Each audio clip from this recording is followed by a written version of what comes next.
And lastly, Zeal. When we first introduced this at the school where I was before, do you know where Zeal came up first with the students? It was on the cross-country team's t-shirt. On the back of their t-shirt was Zeal, because they understood that you had to do it a little bit more, a little bit harder, a little bit longer if you're going to succeed in cross-country. And that concept of zeal, that desire to make God known, loved, and served, that where you do everything you can, you go the extra mile, the teacher who meets you before school, or after school, or during resource period, instead of just going and relaxing in the faculty lounge. The students who are here today as seniors, giving up their free day to be with you. Those are all examples of zeal, going way beyond and doing more. And I want to close with a story. One day at Archbishop Hovind High School, I was the only administrator in the office. And we had these panicked kids come down, escorting a young man who had been poked in the eye with a pencil.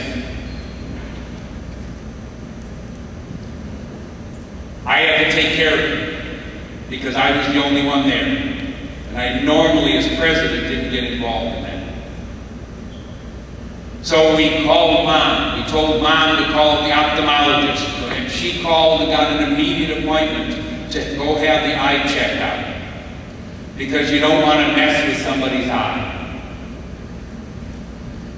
She wants to know, and she's very angry, how could this happen at this school? I thought you were better than that. Well, it turns out that the kid that did the poking didn't do it on purpose.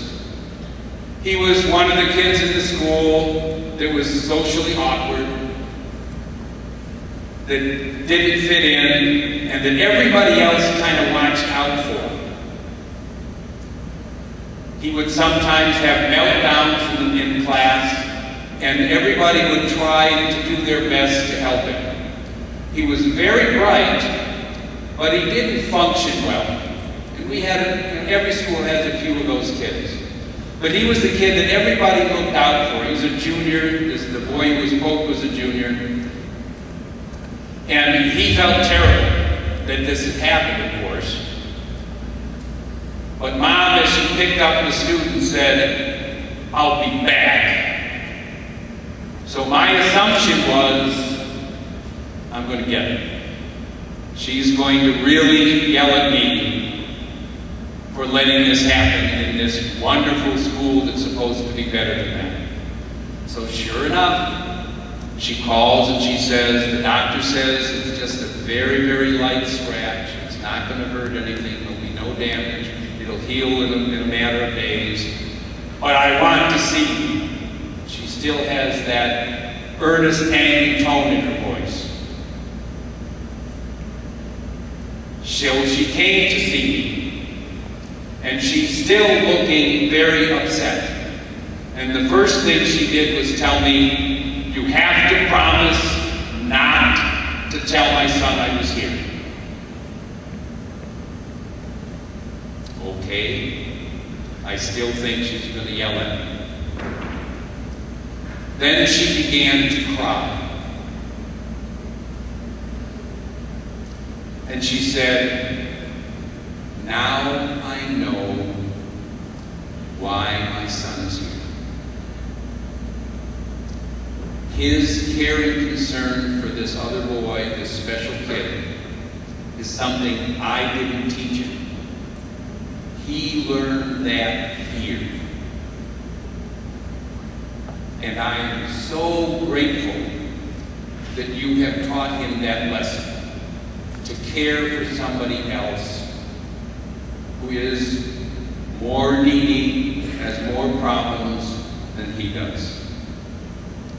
And I am so proud, and I'm going to tell everybody I know that this is the school they need to send their kids to. That transformation is is what we expect from all of you. That those values sink in, and that you're going to do something right here and right now, and then again in the future, where you've learned a lesson that brings goodness, kindness, love to society. Just like this young man who taught his mother something she didn't know. Please live up to the challenge.